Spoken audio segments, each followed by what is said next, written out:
I think if you, for all those of you who are already here, if you go to tools at the bottom of your screen and you pick the last icon that says more, and you go to captions, it'll provide you with subtitles so that you can follow the conversation if you want to. It's just something that you can do. Where is that? If you go to the bottom tools, the last should say more. If you click on more, it'll give you a drop out menu, I guess, or a drop down menu. Yeah, I see lock meeting, enable waiting room, share screen, start video, share notes. Which one would it be? One should say show captions. Does it? I don't see that. You may not have the AI companion, which I think is necessary for that on your app. Okay, yeah, I don't. Unfortunately, I don't have it. So for you, but yeah, but anybody that has that, let me see if you can go to chat. And yeah, no, it's not. But there is a feature called captions, and people can see the text. It's in a different place. Okay, for you, it might be in a different place, yeah. And so you can even choose your caption language, Spanish or English. Okay, I'm all set. Good, fantastic. So we'll do that. I'm going to choose English for myself for now, and I think where is that? There we go. Okay, fine. All right, so let's start. It's 5 minutes after 11 in Mexico City, noon Central. So let me just my name is Tony Payan. I'm the director of the Center for the U.S. and Mexico at Rice University's Baker Institute for Public Policy in Houston, Texas. It's really a pleasure to moderate this conversation with Dr. Larry Diamond. The conversation is, of course, organized by a network of scholars, international scholars, primarily Mexico, but also in the U.S. and elsewhere, who are interested in the state of democracy in Mexico. It's called the Red para el Estudio de la Democracia en México. So we appreciate Larry Diamond's insights. If there is a foremost expert on democracy and democracy's decline, is going to be Larry Diamond. So let me introduce our guest today. Larry Diamond is a prominent American political scientist and sociologist who specializes in democracy studies and international governance. Dr. Diamond earned his BA in political organizational behavior, his MA in sociology, and his PhD in sociology, all from Stanford University. He taught at Vanderbilt University between 80 and 85 and did some field work in Nigeria and Africa. Diamond holds multiple senior appointments at Stanford University, and there's quite a few of them. Senior fellow at the Hoover Institution, the most popular senior fellow in global democracy at Stanford's Freeman Spogli Institute for International Studies. He's a professor of political science and sociology at the same university, and of course, the founder and longtime editor of the Journal of Democracy, one that we, ever since we were graduate students, read. His research focus centers on the development, consolidation, and backsliding of democracy across the globe. And some key themes of his research include a comparative democratic transitions and the quality of democracy in developing countries, the concept of democratic recession, whereby gains in democracy have stalled or reversed, governance, rule of law, and the role of corruption and weak institutions in undermining democracy. Some of his key publications are The Spirit of Democracy, The Struggle to Build Free Societies Throughout the World, Ill Wind, Saving Democracy from Russian Rage, Chinese Ambition, and American Complacency, and Squandered Victory, the American Occupation, and the Bungled Effort to Bring Democracy to Iraq. And one more observation on Dr. Diamond's contributions. He is obviously widely regarded as one of the leading scholars of democratization and democratic decline. His work bridges academic research and practical policy. He offers frameworks for understanding how democracies succeed and why they obviously fail in today's world. And so, being that we live in a time of democratic backsliding, I think Dr. Diamond's presentation today will be very insightful to all of us members of this network for the study of democracy, the state of democracy in Mexico. Dr. Diamond, the floor and the microphone are yours. Thank you for joining us. Okay, thank you. Very nice to be with you. I'm going to show just a few slides. I don't intend to speak for too long because I'd like to make this more conversational. I'll certainly get more out of it if I'm just not simply listening to myself again. I think the desire was to focus this conversation on what could be done to reverse the authoritarian drift of illiberal, what I call polarizing populism with authoritarian ambitions. And I have some thoughts on that. I think we all know that it's a very, very difficult time, made worse by the fact that the world's most powerful democracy, which, has been a beacon at times for many people struggling for democracy and a significant source of practical assistance, international influence, and occasionally inspiration for other people struggling for democracy, is now in the grip of a very, very serious authoritarian project that's more or less implementing the kind of playbook that's been implemented in Hungary, in Turkey, in India, in an ongoing way in India. Before that, in obviously every project has its own distinctive elements in Venezuela and elsewhere, and you can make your own judgments and arguments about how the political trajectory in Mexico relates to this. But it's quite serious, and it's gaining a lot of momentum. And many of us in the United States are asking ourselves, do we still live in a democracy? How long will we live in a democracy?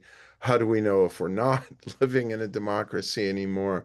I can speak to all that as well, but what I want to do now is share my screen and just offer these few slides about how to defeat polarizing populism. There we go. Is this visible to you? Yeah, okay. So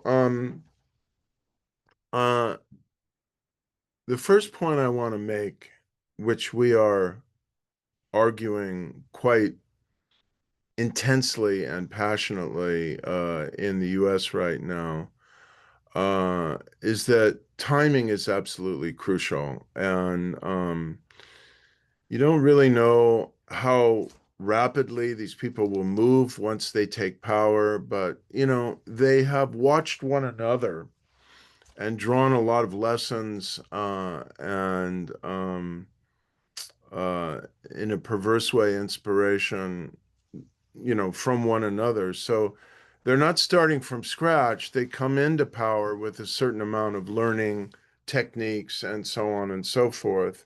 And then if you have a situation as we have in the US and as Hungary had actually when Orban came back to power, that the authoritarian project is not coming to power for the first time. They were there, they were tossed out, then they come back with new insights, new understanding of how the political system and the state works, the points of vulnerability and so on.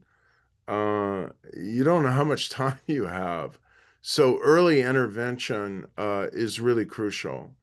And that's intervention both to mobilize all the points of resistance that I'm going to discuss and early intervention to defeat them in the next election or elections, if, as in the US and some other political systems, you have some version of midterm elections or elections beyond the elections for president or prime minister every 4, 5, or 6 years.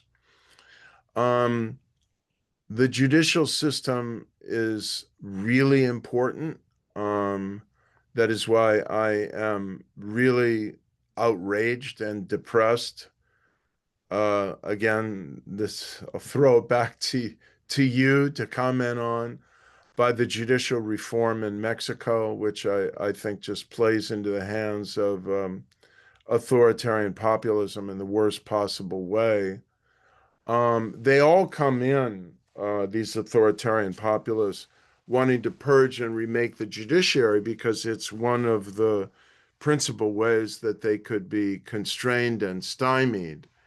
And so defending, bolstering the independence and autonomy of the judiciary, slowing the ability of an authoritarian-minded executive to stack the judiciary, and interrupting or preventing the purging of existing judges, I think it's all very important. Now, in the U.S., we don't really have to worry so much about the latter element of purging because the federal judiciary, including, as you know, the Supreme Court, has life tenure. So they can't be forced out except by, maybe, informal means of intimidation or so on. In the US, I'll say the judiciary has turned in a mixed record in these 8 months. On the one hand, the lower courts have issued a lot of injunctions, a lot of delays. They've found a number of things illegal or unconstitutional. But on the other side, part of the sobering reality we are facing now in the United States is, first of all, if in the language of the Silicon Valley, you move fast and break things, and look what's happening literally to the physical structure of the White House now. It's a incredibly powerful, dramatic, metaphor for what's happening to the federal government. He didn't ask any congressional approval.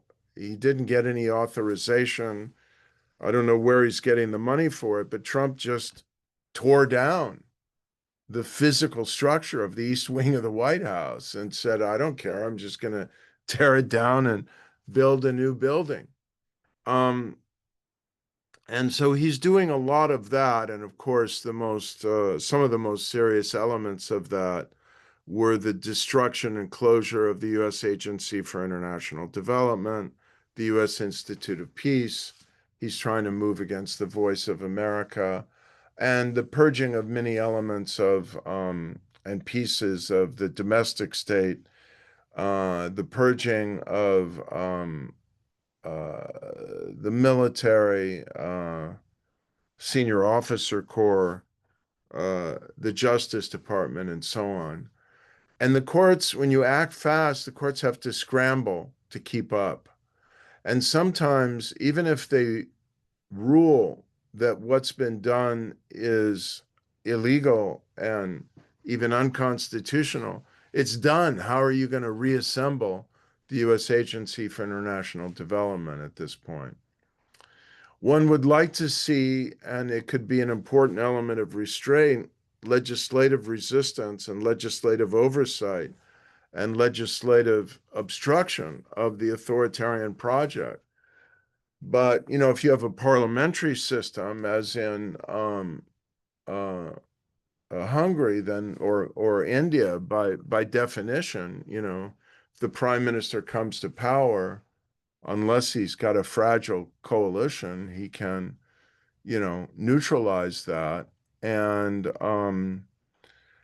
even in a presidential system, we now have a situation where the president has, both houses of Congress. And if you marry a majority partisan control of the legislature for an authoritarian-minded president with party discipline, however it's produced by charisma or more institutional and mechanical means, that's a bad combination. And then, you know, it's of course even more striking in Mexico in a way, because if I'm recalling correctly, Morena certainly has larger majorities in the Chamber of Deputies than the Republicans have in the House, but their narrow majority in the House so far is proving to be enough.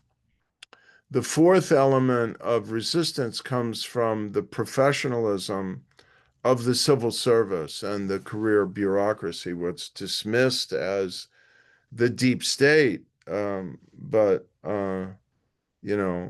Frank Fukuyama, my colleague right next door in our center here on democracy, development, and the rule of law, and I and the rest of us here at CDRL, we we almost wish we had printed T-shirts that say "I'm for the deep state." Uh, the deep state is the career, professional, nonpartisan civil service that does its job and upholds, uh, a neutral and efficient government, infrastructure and a rule of law.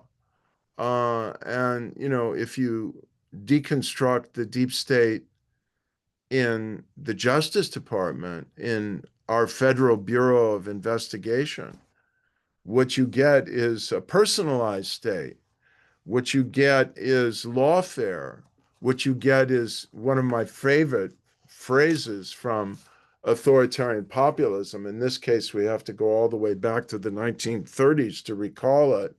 But I'm sure you know the famous phrase attributed to Getúlio Vargas in Brazil: "For my friends, everything; for my enemies, the law." And that's what we have now in the United States. Actually, there's no sentence, depicting authoritarian populism that I think better characterizes what we're confronting now in the United States than that. Not only because Trump is throwing the law at his enemies, his rivals, the people he thinks have stabbed him in the back, but the other part as well, for my friends, everything. It's just, it's a shocking orgy of crony capitalism. And they seem to feel if they do it in the open, it'll be okay because there's no scandal to expose. They just do it in the open. So the fifth element here is civil society mobilization. And I don't know what the practical effect of this will be, but I think the psychological effect is actually very important. And in politics, psychology matters. Who's got the momentum? Who can show power and energy? And this No King's Day phenomenon, we just had the second national mass set of rallies and demonstrations. We had 7 million people estimated coming out in 2,600 demonstrations across the US. And a lot of them were in deep red states: Arkansas, Idaho, Montana, Louisiana, and so on, where you'd think people would be afraid to challenge Trump, but people are coming out and saying, we're not afraid. We don't want to, authoritarianism in the United States. We want accountability. And it was all incredibly peaceful, which was extremely important and even playful. A lot of people dress up in colorful costumes and clever placards and signs and so on.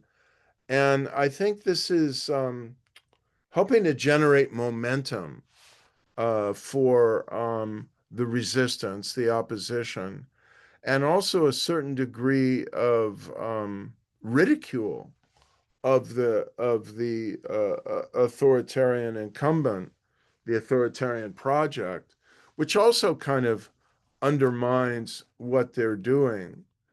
And this gets to the moral and kind of psychological mobilization. I actually think religious institutions can be very important in this mix. Some of them have come out and said, look, ICE, the Immigration and Customs Enforcement, that some of what they're doing is just the way they're treating human beings, children, separating families, and the way they're abusing not only immigrants, whether documented or undocumented, who have certain basic human rights independent of their immigration status, but also legal citizens of the United States. I mean, this is just morally wrong. So I think there's an important dimension of that as well that should mobilize, trusted individuals and religious leaders from different faiths, and also, a broader section of society in the entertainment industry and what we now call influencers. Um, and so this leads to my last 3 points. You need extremely broad civic and political coalitions across a lot of the pre-existing divides in society. It's really helpful to get the business community involved, but typically that's very tough to do because they've got very short-term calculations and they're all, you know, seeking to curry favor and get near-term advantage. And a major reason why we've got the authoritarian Donald Trump in the White House is because the most powerful element of the business community in the United States now, which is the entrepreneurs who sit within a 10-mile radius of where I am right now at Stanford University in the Silicon Valley, defected to him in such large numbers and with so much money and technology. And finally, I think that it's important to unite behind an opposition coalition in the elections. In the end, um, the authoritarian project is almost always defeated, not the way it was in Bangladesh by mass mobilization, driving the prime minister or president out of power very suddenly. But, as happened in Poland, although now that's at risk of reversal again, um, they're defeated in elections, as happened in Brazil with Bolsonaro. But, one thing we're seeing is that if you defeat an authoritarian project in elections, this is true in Poland, and it's true in Brazil, and it'll be true in other places. And it was true in the United States in 2020. There's no guarantee that the authoritarian project won't return either in under the leadership of the previous autocrat or some other. Um, I think once we get to elections, we can learn some lessons from successful election campaigns. I like to cite the one of the opposition mayor of Istanbul, who I think Ekrem Imamoglu, who was set to defeat Erdogan in the next presidential election, which is why we come back to Vargas, from my friends everything, from my enemies the law. So they finally realized this guy might defeat Erdogan in the presidential election in a couple of years, I think. And so they brought the force of the law down and have arrested him and over 100 of his allies and associates and so on. But what you learn from these successful campaigns, particularly I like to cite this Turkish campaigns in 2019 and 2024 in the municipal elections, the campaign of radical love, it was called, is 8 lessons that I think should inform the political struggle, the electoral struggle. One, mobilize very broadly across divides. There's a natural instinct in these circumstances to try and do what Gavin Newsom is doing here in California with his own national ambitions, just, reverse the kind of polarizing rhetoric and give as good as you get in terms of being insulting and so on. I don't think this is a winning strategy. I think you've got to try and pull in some of the people who voted for the populist and realize, the fraudulent element of the appeal. In the US, I will say, I think we have some very significant opportunities to do this now because Trump is screwing his own constituency with his economic policies and what's happening to healthcare premiums and so on.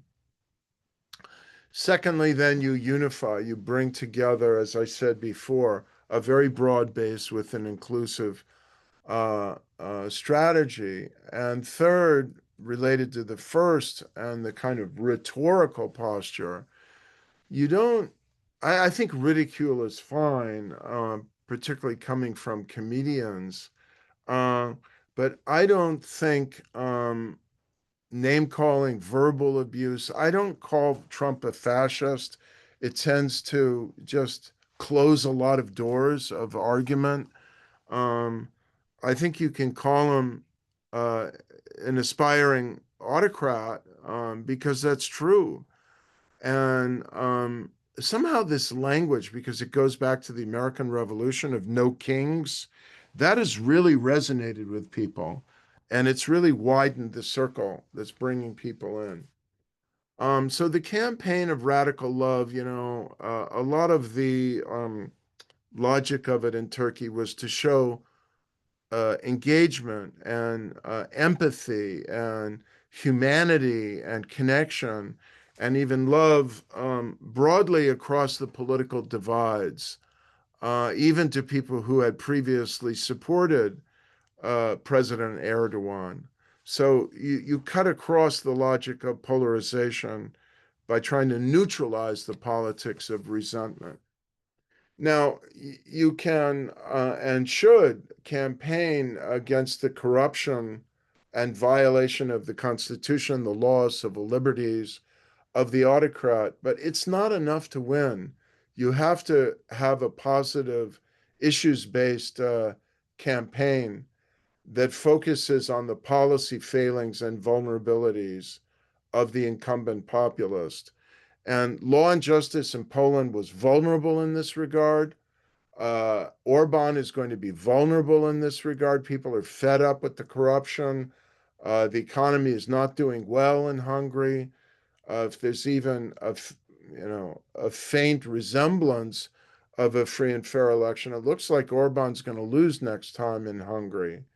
And we see other instances as well where if you can show your positive program for improving people's lives, that joined with the other stuff can get you to victory.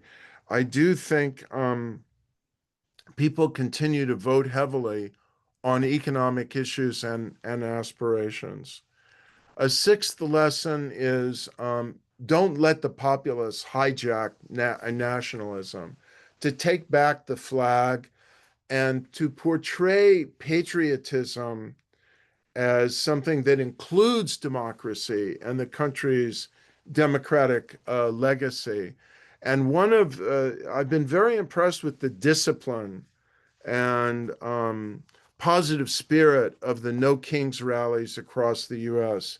And one of the things you've seen in these No Kings rallies that I think has really contributed to their success is a lot of presence of the American flag. Back in the day when I was protesting against the Vietnam War, we were burning the American, I wasn't, but some of my my militant friends were burning American flags, and that's a polarizing strategy. It's not a unifying strategy. Um, Three more things. I said 8, it's actually 9. It's very important to be positive and optimistic. And again, if you want to defeat authoritarian populism, you need to defeat them ultimately in elections. So you have to have a winning strategy and tone for an election campaign. And so having a positive vision of the country and not just a grim, oh, we have an autocrat in the White House, we got to get this person out or we're all doomed, but something that gives people hope and optimism. And you need a candidate uh, who will show strong leadership and a campaign that will generate energy and excitement. Obviously, these things all overlap. Now, in Venezuela, look, it was enough to have anybody standing up against Maduro, right? Once Maria Corina Machado was canceled, I think they were very smart to go to someone who was boring in Edmundo Gonzalez, a retired diplomat, because it didn't matter. They were going to vote for any serious person against Maduro. But in a lot of these contests, it is close. Orban has his supporters, Modi has his supporters, Erdogan has his supporters, Trump has his supporters, J.D. Vance will have his supporters, and you've got to have, a strong campaign, a creative campaign, an energetic campaign, and a vigorous, robust alternative in order to prevail. I'm going to stop here and invite questions, comments, sharing of other experiences. Let me start the conversation, and then I will open it to everyone. Everyone will have a chance to ask you questions. But let me, in no particular order, I have some specific questions. I'd like you to tell us a little bit about the issue of corporations defecting. What I've seen in Mexico is that the business community has essentially kind of gotten comfortable into a position in a position that looks a lot like the submission or submissive position that you mentioned in regard to the high-tech companies in San Francisco. The concern, and if you don't mind commenting on it, is that in Mexico things get slightly more complicated because it seems to be criminal corporations that have also got into a comfortable position. So it's a little bit more complicated scenario because you have a political party that has made practically no apology of its alliances with criminal corporations. In fact, it's used them to mobilize people to vote and to intimidate candidates, to kill candidates, to do all kinds of things. So how is that? What do you think about that more? What I think is a slightly more complicated scenario than just simply the legitimate legal economy, when you have also a layer of a criminal economy that seems to be active politically in ways that we have not seen before in Mexico. So I don't think it's a little more complicated. I think it's a lot more complicated. That is, it's a lot more formidably difficult. Um, One of the more favorable elements or less uh, um, less oppressive and despairing elements of our situation in the US right now is that we don't have violence and criminality bearing down on the resistance to Trump, at least not right now. We did on January 6th of 2021, and I think it's going to come again. And we do have coercive intimidation coming from both ICE and the efforts to deploy the National Guard in different cities and so on.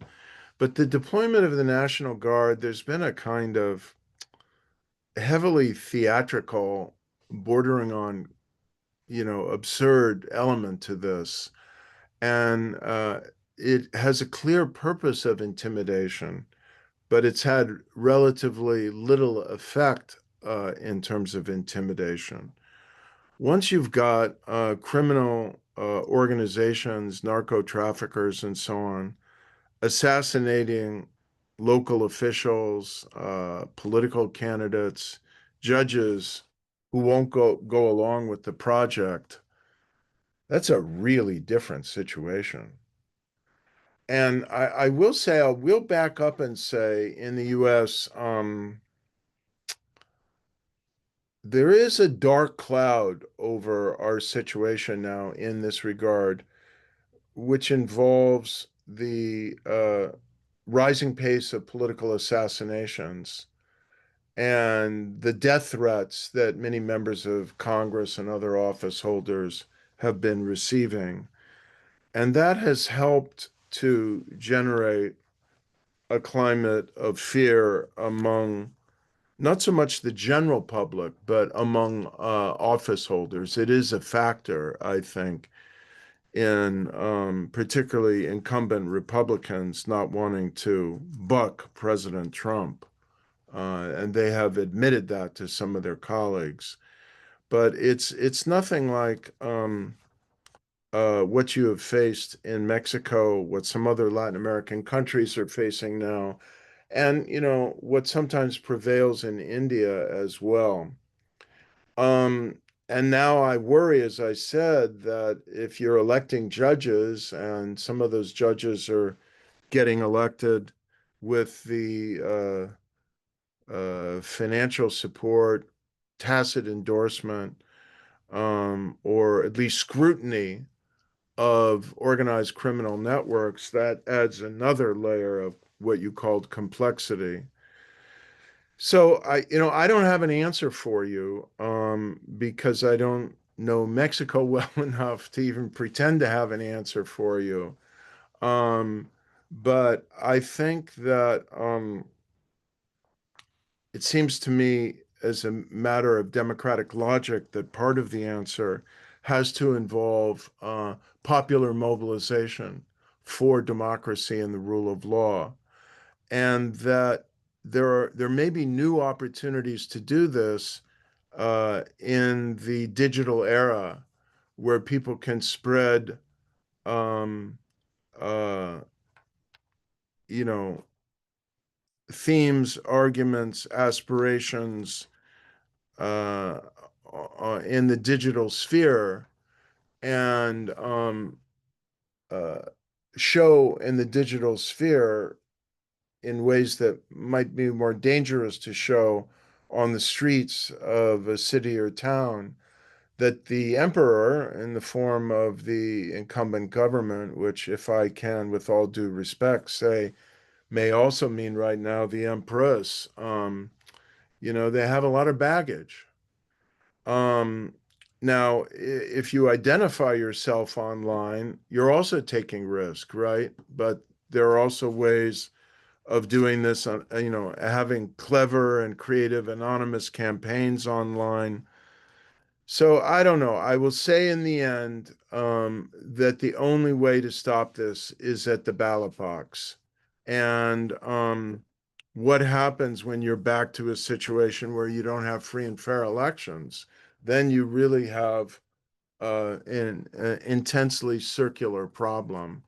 I think the case needs to be more effectively made to the people that there is a nexus of power, privilege, advantage, and therefore violation of the public trust that is not serving the people. And somehow a counter movement needs to be mobilized. But as I read the political situation in Mexico now, which is in this respect quite similar to the political situation in India, the opposition parties are in disarray. and there is no, there's no clear and compelling alternative right now. Yeah, let me, I know there's some hands, but I have another question for you, and then I'll go to Agustin, and then I'll go to Gabriel after that.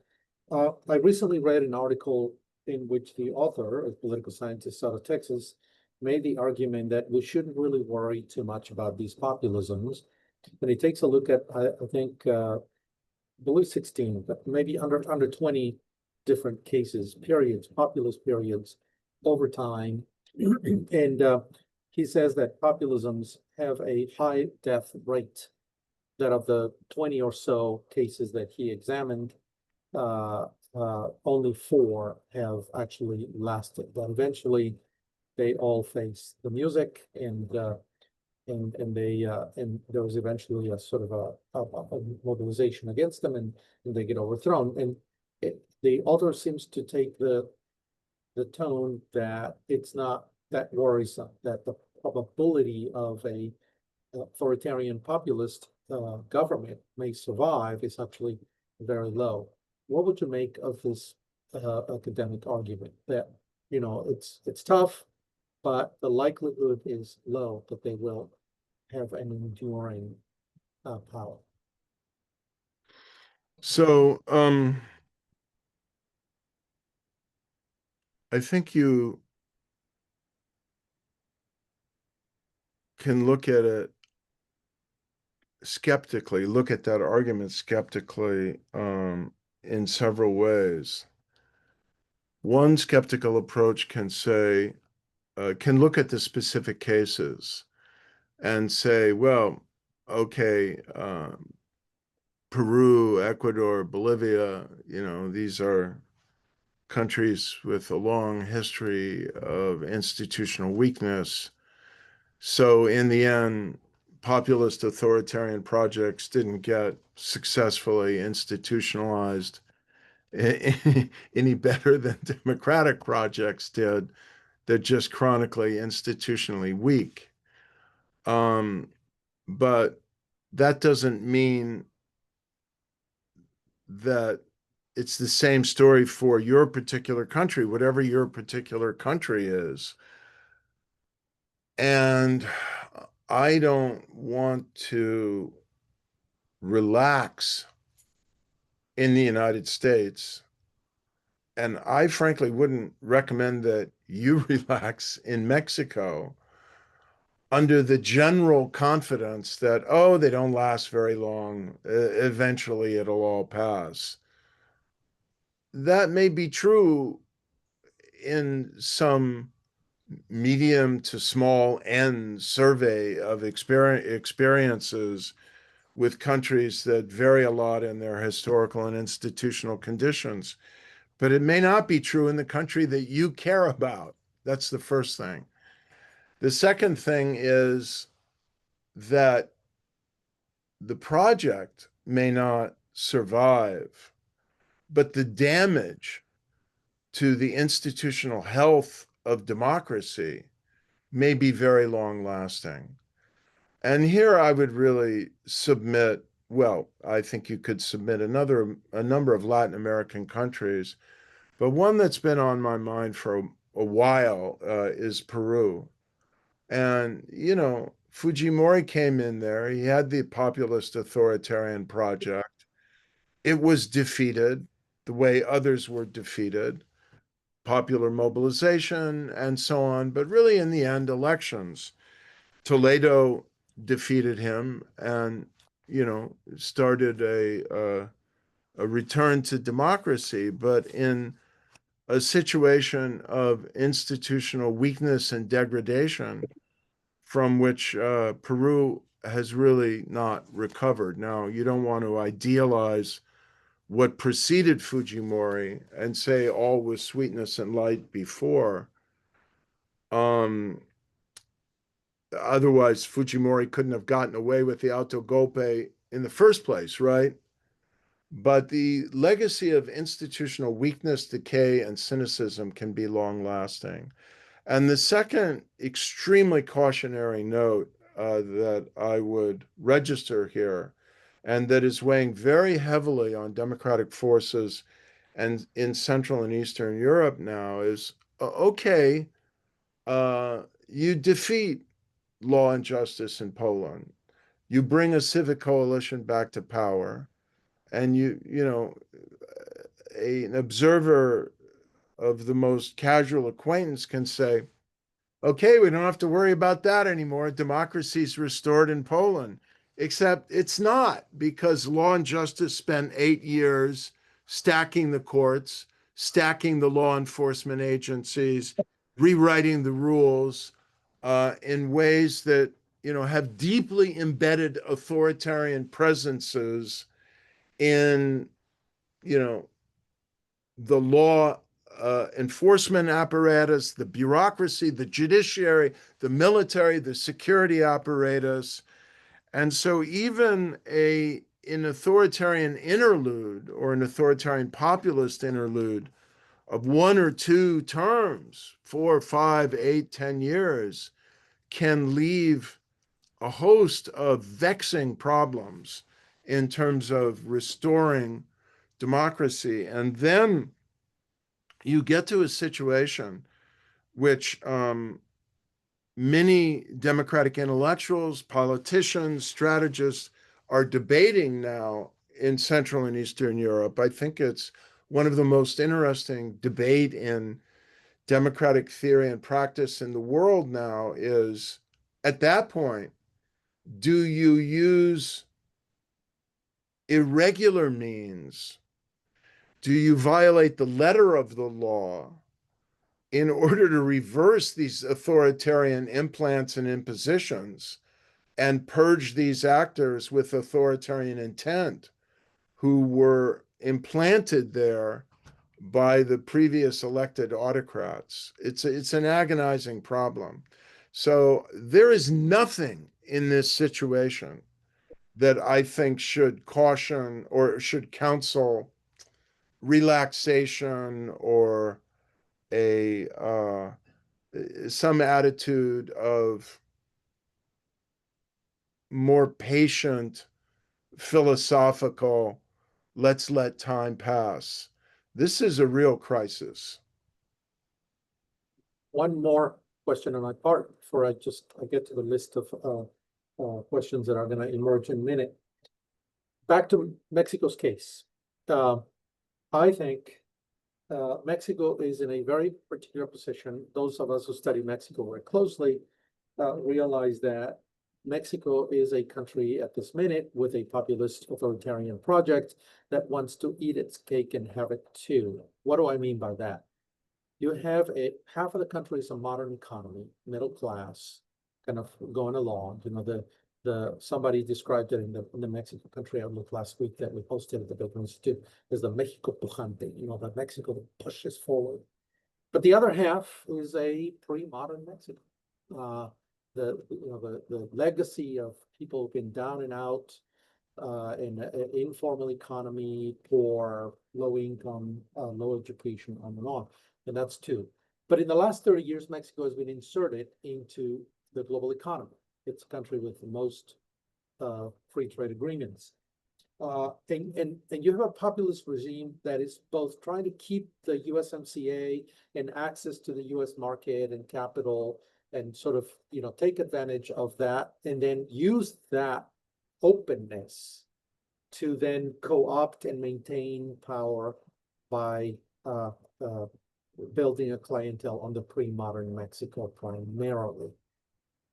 Is that tension going to survive? It's a very peculiar case because they're, again, trying to eat their cake and have it too. They want to have a modern Mexico that produces, that gives, that pays taxes, getting to an extreme, but at the same time, they want to maintain an authoritarian project. And those two things are not always compatible. How do you see this resolving itself in the next few years? Well, again, first of all, I think social scientists in general are much better at explaining the past than predicting the future. So in general, I wouldn't say I've been a reliable predictor, prognosticator. But in addition, I will just confess that my knowledge of Mexico is sufficiently limited so that I don't have a confident prediction. It is a somewhat anomalous situation, and Mexico has seemed for some time in a kind of tension or suspension between these two worlds of a more modern industrial economy and society and a kind of OECD mode with a democratic system, not perfect, but, a true democracy, if not a fully liberal one. And these historic elements of contradiction of the rule of law in terms of corruption, cronyism, the authoritarian enclaves and practices in some of the states and localities, and then the entrenched, embedded, resilient, it seems impossible to defeat criminal elements tied to narco trafficking and other illegal activities. And I've always doubted that Mexico could kind of realize its potential for modernity and democracy and economic prosperity unless it could roll back the other side of the story of informality, illegality, and so on and so forth, and make progress toward becoming a true, not just electoral democracy, but rule of law state. But it seems to be moving somewhat in the other direction now. So I will just make the general argument that I think one of the things we are learning, one of the things we've learned in the last decade and are learning, and one of the things I think we are beginning to learn very painfully and alarmingly in the United States is that nothing is to be taken for granted and nothing is irreversible. And, Guillermo O'Donnell gave us this warning a generation ago. We published the first shot in this broadside in the Journal of Democracy in his article, Illusions about Consolidation, that be careful, in teleological thinking. Oh, you've arrived, it's stable. You're in consolidation nirvana. You've got nothing more to worry about. And I still think that consolidation is a useful concept, but it's only a useful concept if you allow for the possibility of deconsolidation, which is what the United States is rapidly in, and what a lot of European democracies are in one degree or another, of a trajectory of. We haven't talked about Western Europe yet, Germany, Italy, France, Britain, and so on. But they face challenges of their own, not right now quite as serious as the United States. So if you can have an unraveling of this rule of law, liberal democratic story and institutional package in the US, it certainly can move backwards in Mexico as well from the progress that it seemed to have made at a certain time earlier in this century. And, once you roll back, you don't know how far you're going to roll back to. I'll just say, I see these people, these heavily armed thugs of the MAGA movement who assaulted the Congress on January 6th of 2021 and then got all of them, all 1,000 or so, pardoned by Donald Trump. And one of them was just arrested for a death threat against the House Minority Leader Hakeem Jeffries yesterday in the in the state. state. Sorry. Sorry. No, go ahead. We're listening. One of the January 6th insurgents was arrested yesterday after being pardoned for a death threat against the House Minority Leader, the Democrat Hakeem Jeffries. But my point is, you know, you've got thousands, tens of thousands of these people heavily armed, you know, kind of in the underground. Who knows what they may be plotting? Some of them have infiltrated the United States military. And, you know, my bottom line is assume nothing, you know, don't be too glib and self-confident that the worst cannot happen. Great. Okay, so there are some questions here in the order of appearance. Agustin Vasabe. Hello. Yes, my name is Agustin Basabe. I'm a former politician and retired professor of UDEM. I think the big mistake that the opposition parties in populist regimes are making is it has to do with their interlocutors, who they talk with before they develop their agendas. The opposition parties in Mexico, and I think to some extent that applies to the US as well, are mostly the elites, especially the intellectual and academic, maybe journalistic elite of Mexico, and obviously the business people as well. And then they design their own agendas and they say, these are the issues that we are going to take to our campaign. Whereas the populist leaders talk directly to the masses, address the needs of most of the people. In the case of Mexico, is how to get out of poverty. Maybe in the US could be, in case of MAGA, how to give power back to the WASP workers, unemployed in the Rust Belt, whatever. But those are the interlocutors of populist leaders. And why does that make a big difference? Because some time ago, before what I call the age of rage that we live in now, before,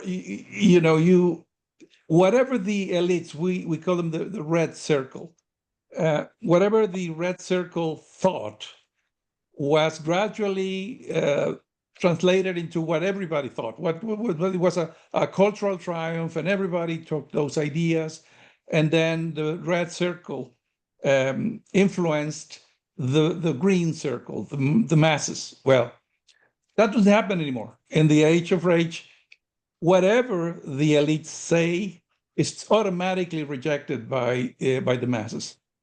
And thus, these agendas that the opposition parties in Mexico and maybe in the US as well, I'm talking about the Democrats in some cases,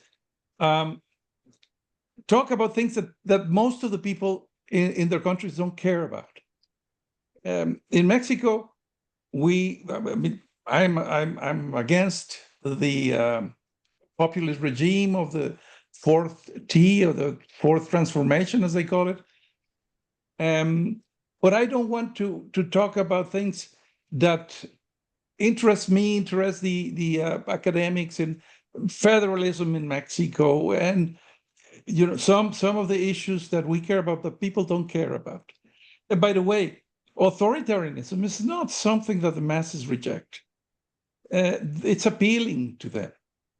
And so I'm not sure that the no kings idea is the most effective one. It obviously mobilizes the Democrats and the liberals, but though most of the people in the US care about that, they really care about having an authoritarian president? I'm not sure.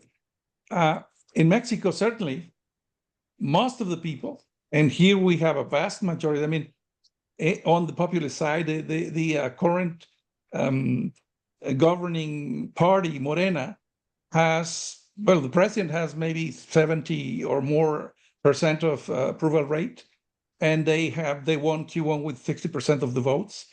So the vast majority of the people care about the getting out of poverty, which is exactly what López Obrador first and then Sheinbaum did with their social programs.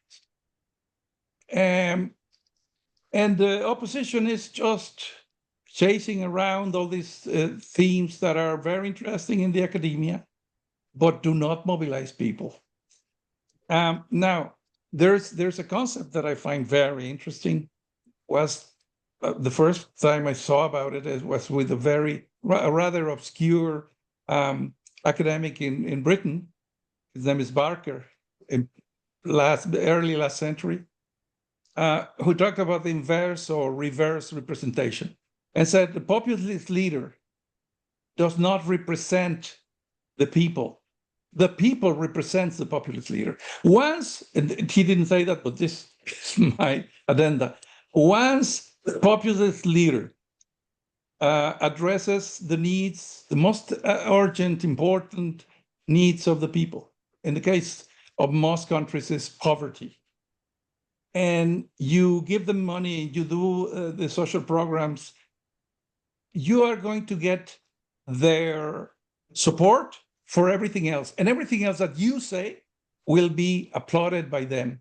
And they will say, yes, that's what we need. It doesn't matter what it is.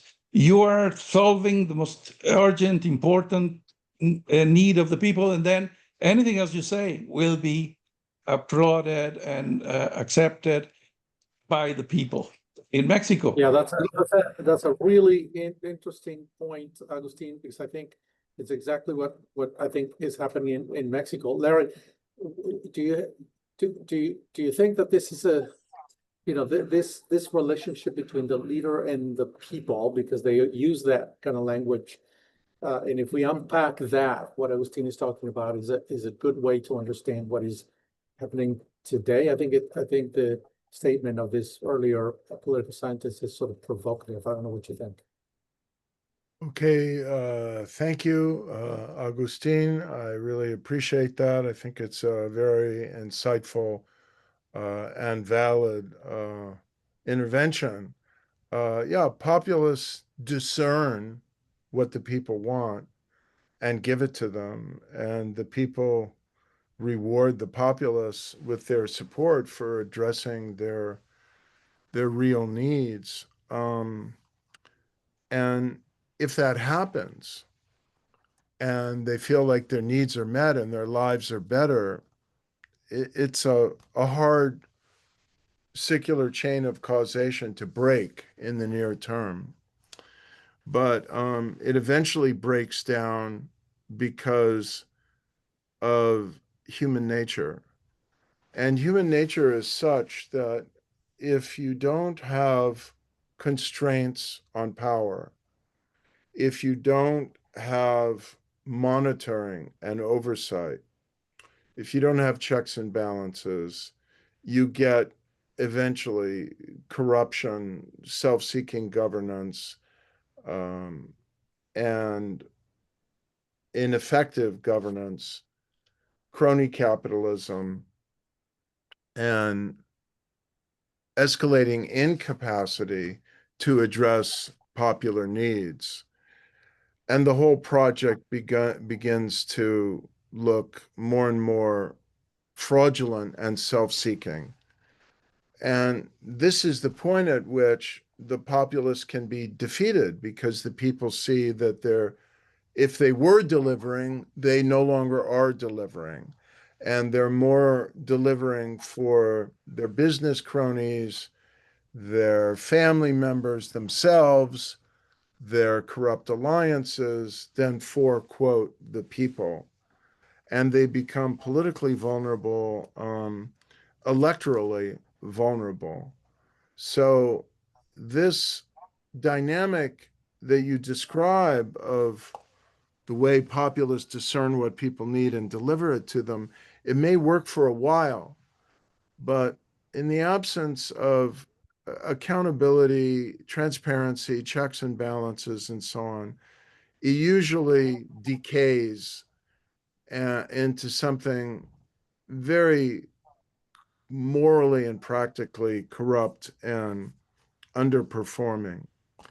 Now then, the challenge is, I really understand what you're saying. I see it here in the United States that, liberals, if I can put it that way, we talk to one another in the academy, in the bar association, in the media, and so on.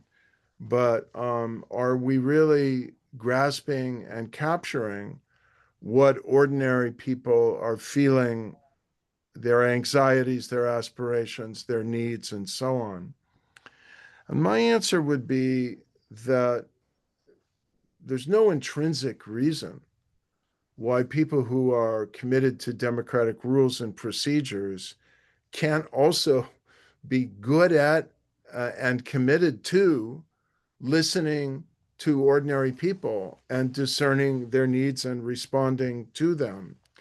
And in this sense, I have to be careful how I phrase this, but I think there can be some degree of good populism in the limited sense of really having the ear to the ground and listening to the people and their economic needs and aspirations and crafting policies to meet those needs. And if you look at where authoritarian projects have been defeated and more democratic parties and coalitions have come back to power, there's usually a strong element of that. It's, as I said, it's not just anti the authoritarianism and corruption of the populist ruler and ruling party. It's also a positive program. And I think we have some candidates on the Democratic side now in the US who are listening to the people, who are doing the kind of thing that you're talking about. And I think I'm somewhat optimistic that we can turn this around in the United States. But we can't turn it around if it's just, people like Hillary Clinton saying, oh, we have to have a rule of law, and all those people who support Trump are just a basket of deplorables.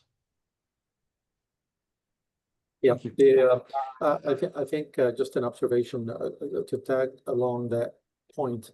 I think in Mexico, the economy has been so mismanaged lately that it seems to me that the government of Sheinbaum is getting very close to the limit at which she's simply not going to be able to deliver all the promises they made. And I think it's going to be a problem sooner rather than later. But we'll see. Only time will tell. Gabriela, you're next.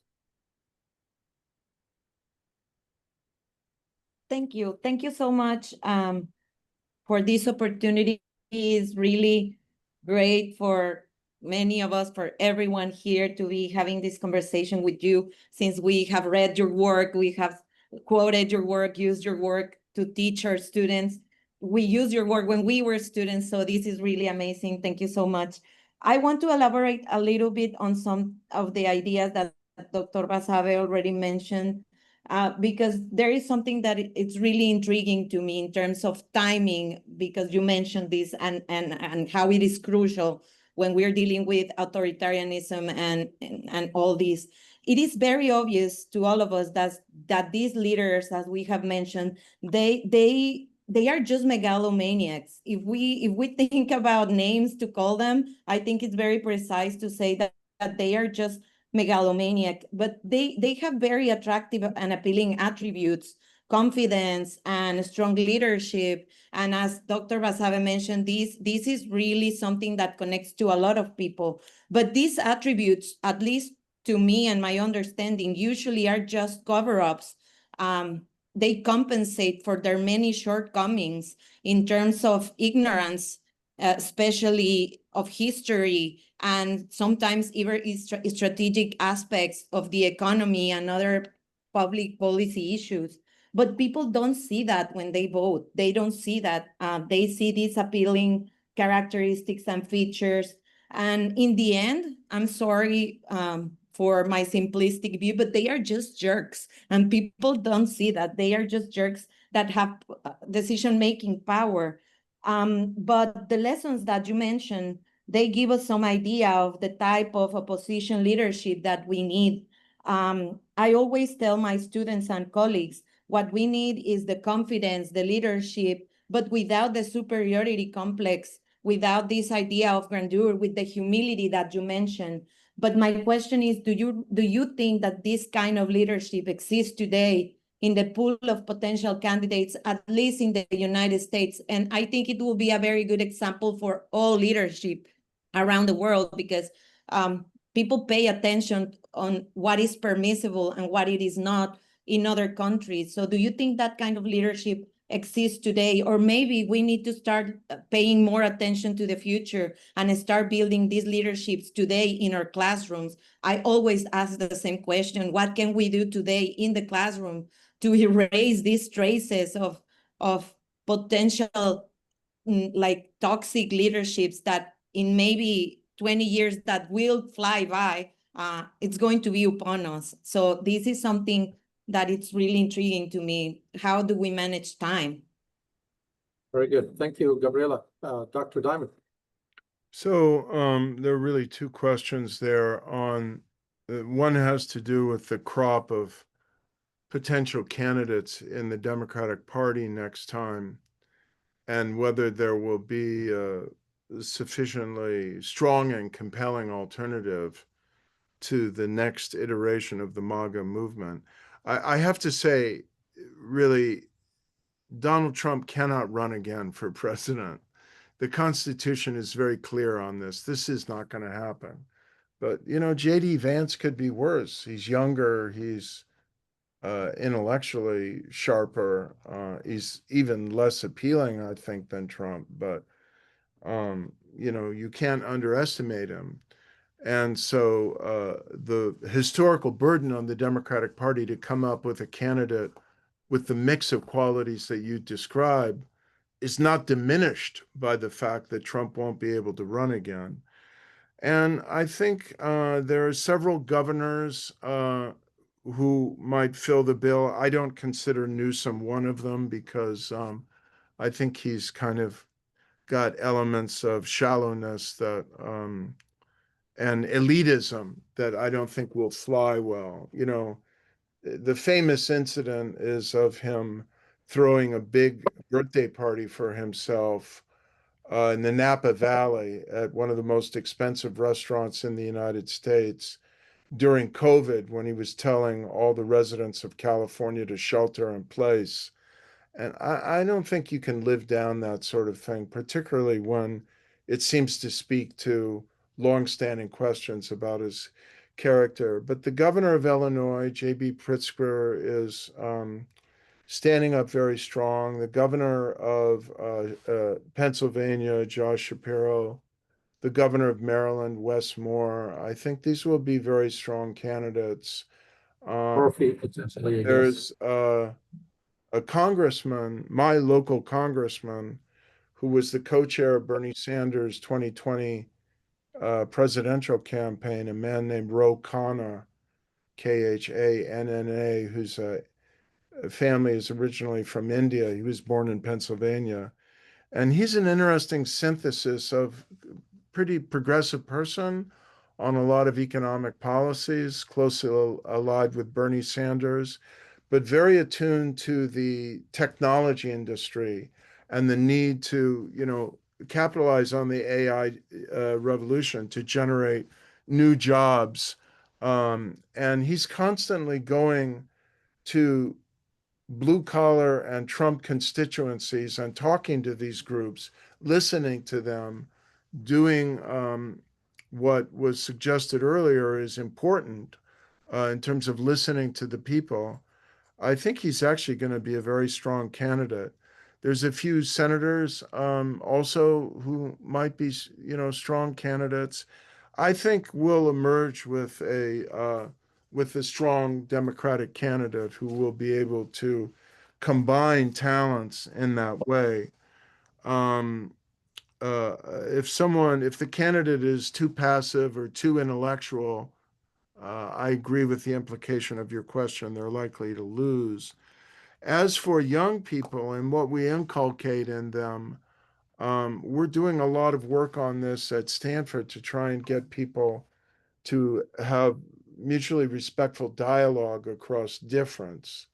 That's part of the challenge of polarization and how to overcome it. But the other side is how you train people for leadership roles that engage people and assert strong leadership, but without the malign characteristics of the populist movement.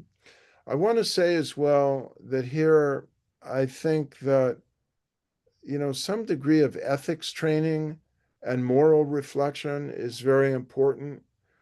But, there's a certain slice of humanity that, wants power and wealth and control, will take the populist route to getting it, and who may be only lightly affected and temporarily by an ethics course at an elite university. But we have to do our best.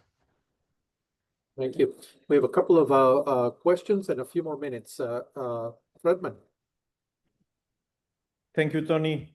Hello, Professor. I'm Jose Fredman. We have been in touch over email. Thank you very much for accepting the invitation to join with us. And really, I'm truly grateful for the opportunity to speak face-to-face with you.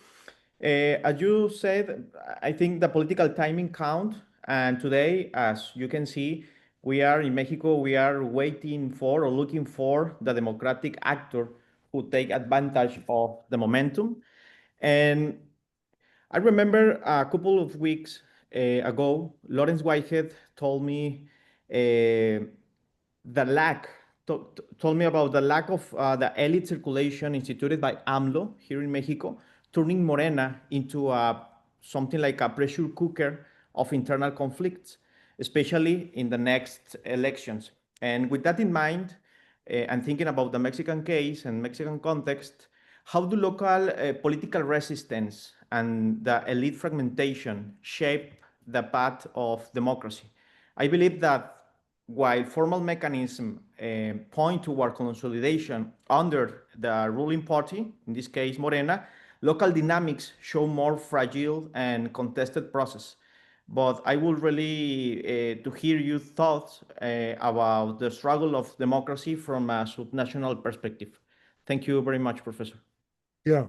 Thank Well, you, Fredman. all I can say here, particularly as we wind down, is that many of the countries that have struggled with the danger and reality of authoritarian populism and populist dismantling of democracy are big countries with multiple levels of government, whether they're federal or not. And several of them are federal: the US, Brazil, Mexico, India. And the more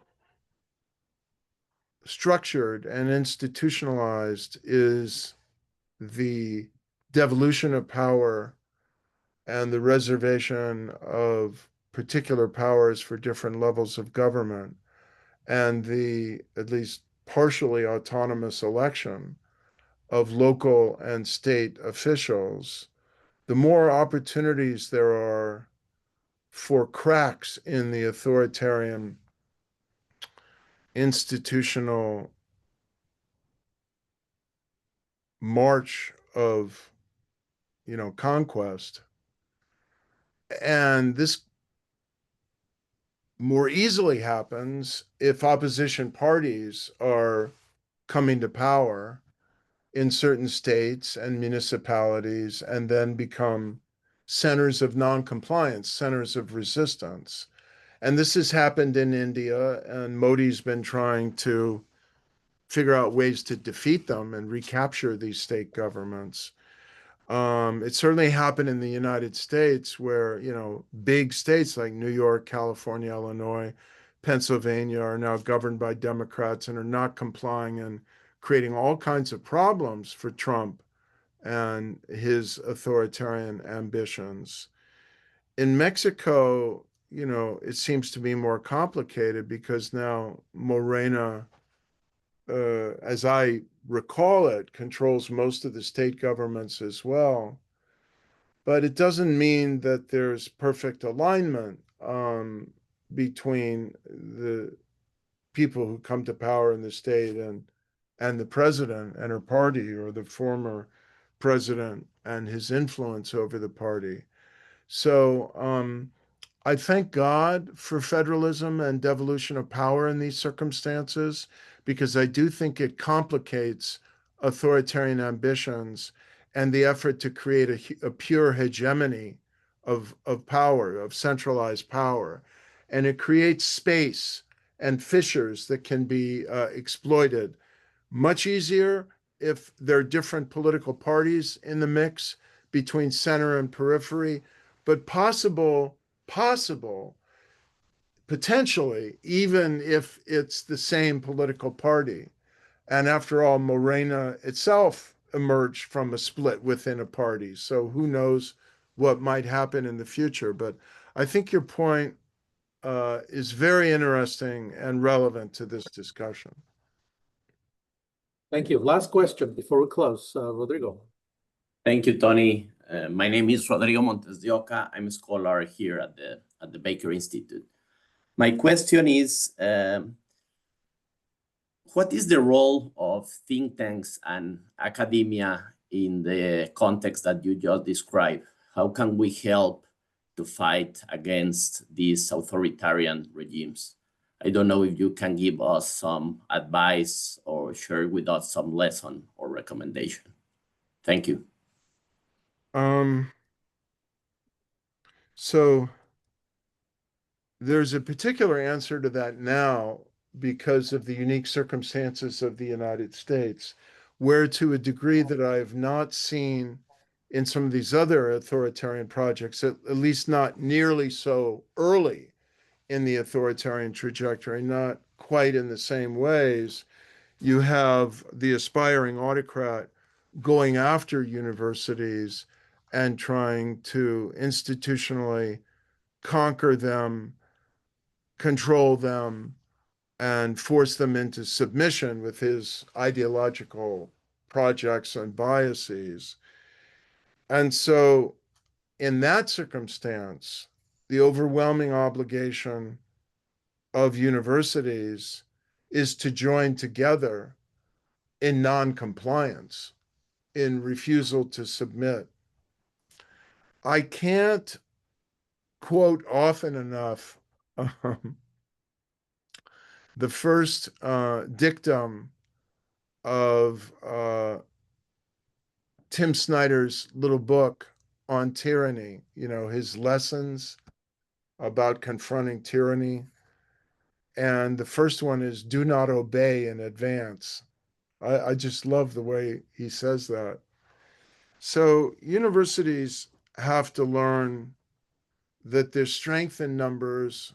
They have to band together. And while they probably can't afford to gratuitously, denounce and alienate the president as president of the United States, or confront him in a way that will be seen as highly partisan and disrespectful not only of him, but of his very broad constituency and his political party. They can take a stand and say, Mr. President, we recognize you were elected. You have a certain degree of authority to direct the Department of Education and so on and so forth. But the things you're asking for are not only going to undermine our educational mission, they're illegal and unconstitutional, and we can't accept them. And the autonomy of the university to draw its own rules, to protect the identities of its students, to protect freedom of expression for all students and professors, not just conservatives, as this compact was seeking to protect, is vital to the mission of universities as centers of critical inquiry, debate, innovation, and so on and so forth. And they have to be smart. That's a second imperative. I mean, these universities, you know, they certainly have a lot of social science expertise in psychology, sociology, political science, economics, and so on. But I'm not sure the university presidents have really been exploiting their own social scientific assets and trying to figure out how to respond. And so they're running around in different directions. They can't, you know, unite. They're ignoring basic lessons of collective action. And they need to internalize these lessons that there's strength in numbers, there's strength in unity, and they have to make their case not only or even mainly to the administration, because the administration is not really going to listen, but to the Congress and the American people. And part of the case is, you worried about China and economic competition for China? You worried about America being number one? And making America great again? You want America to be the leader economically and technologically in the world?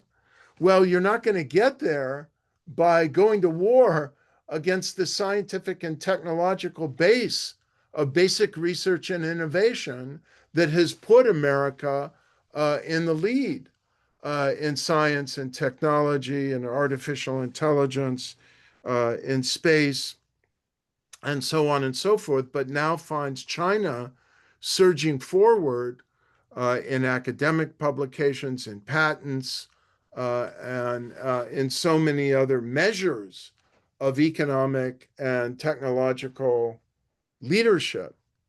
So I think this is a case we can win with the Congress and the American people and even the MAGA constituency, but it has to be made.